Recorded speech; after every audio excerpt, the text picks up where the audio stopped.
Salve, tifosi del Napoli! È con grande entusiasmo che vi porto alcune notizie esclusive sul nostro amato club. Come sempre, siamo impegnati a migliorarci sempre di più per ottenere i migliori risultati sul campo.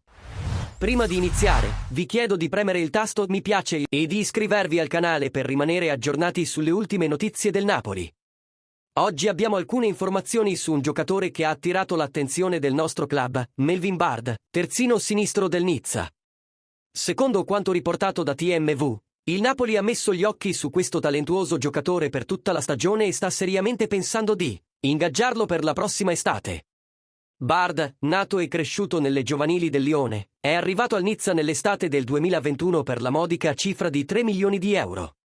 Da allora si è affermato come uno dei migliori nel suo ruolo nel campionato francese, il che ha portato il club a valutarlo circa 15 milioni di euro.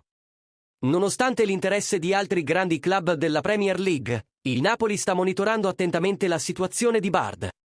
Il suo nome diventerebbe ancora più rilevante se decidessimo di vendere Oliveira o Mario Rui nella prossima finestra di trasferimenti estivi.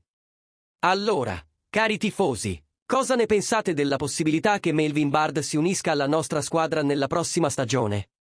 Lasciate le vostre opinioni nei commenti qui sotto. E non dimenticate di mettere mi piace e di iscrivervi al canale per continuare a seguire tutte le notizie sul Napoli.